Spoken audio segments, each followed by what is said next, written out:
চীনে অনেক উঁচু উঁচু ভবন এমনকি আস্ত শহরের দেখা মিলবে, যেখানে শহরের সব সুযোগ সুবিধা আছে, নেই শুধু বাসিন্দা। পথে কোনো গাড়ি নেই, চারিদিকে নিস্তব্ধতা। এমন এলাকাও আছে যেখানে কখনোই কোনো মানুষ থাকেনি। সেখানকার ভুতুড়ে বিল্ডিং আর শহরগুলো দেখলে জম্বি অথবা নিউক্লিয়ার অ্যাপোক্যালিপটিক সিনেমার সেট বলে মনে হবে। উত্তর চীনের এমনই একটি শহর অর্ডো। 2000 সালের দিকে কয়লা খনি থেকে প্রচুর অর্থ হাতে আসে দেশটির। তা দিয়েই 10 লক্ষ মানুষের আবাসন তৈরির পরিকল্পনা থেকে শহরটি নির্মাণ করা হয়। 10 বছরে সেখানে একটি মানুষও থাকতে যায়নি।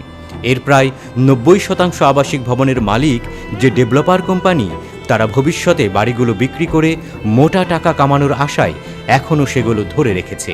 কোম্পানিগুলোর মালিক এতই ধনী যে বাড়িগুলোর দাম কমিয়ে বিক্রি করার প্রয়োজনও তাদের কাছে নেই। হাই ট্যাক্সের কারণে মানুষের পক্ষে শহরটিতে থাকা কঠিন। ট্যাক্সের বোঝা কমানোর পর এখন সেখানে 3 লাখ মানুষ আছে। হুবহু প্যারিসের মতো শহর বানিয়েছে চীন। নাম তার টায়ানডুচাং। সেখানে আছে আইফেল টাওয়ার, আছে আর্ক দ্য ট্রায়াম্ফ। এই অনুকরণ এতটাই নিখুঁত যে চীনাদের যেন আর প্যারিসে বেড়াতে যাবার দরকারই নেই।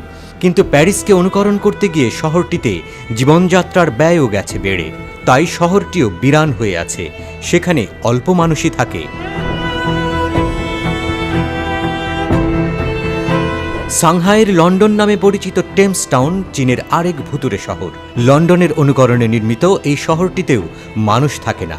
সেখানে গেলে ইংল্যান্ডের আইকনিক লাল টেলিফোন বুথের দেখা মিলবে। আরও পাওয়া যাবে ইংলিশ পাব, কিন্তু সেখানে থাকাও ব্যয়বহুল। তাই খুব বেশি মানুষের দেখা মেলে না শহরটিতে। বাড়ির মালিকরাও বাড়ি ভাড়া কমাতে নারাজ। চীনের ইউজিপু শহরটি যেন যুক্তরাষ্ট্রের ম্যানহাটানের কপি।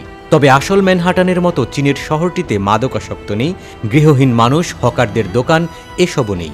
সমস্যা হলো ইউজিপুতে থাকার মতো মানুষই নেই। সেখানকার শপিং মল আর মুভি থিয়েটারগুলো তাই স্থায়ীভাবেই বন্ধ।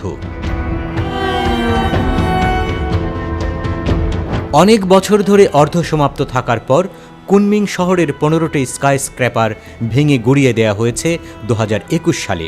ওই এলাকায় কিন্ডারগার্টেন এমনকি হাসপাতাল তৈরি করেও চালু করা যায়নি মানুষের অভাবে। 2011 সালে এগুলো নির্মাণ শুরুর পর ডেভেলপার কোম্পানি ঋণের দায়ে 2013 সালে নির্মাণ কাজ স্থগিত করে। এই চিত্র চীনের অনেক জায়গায়। দেশটি জুড়ে 65 মিলিয়ন আবাসিক ইউনিট খালি পড়ে আছে। ফ্রান্সের পুরো জনসংখ্যা ওইসব বাসায় থাকতে পারবে। চীনেরই গৃহহীন জনগণের 25% ওইসব বাড়িতে থাকতে পারবে। এত বাড়ি তৈরি হলো কেন চীনে?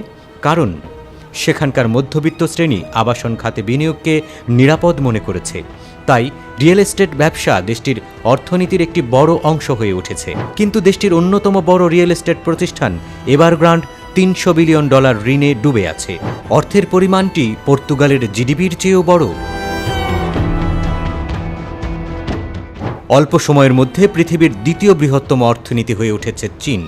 কিন্তু দেশটির মনুষ্যবিহীন শহরগুলো যেন এর দানবীয় অর্থনীতির ভয়াবহ বিপরীত চেহারাটি তুলে ধরেছে।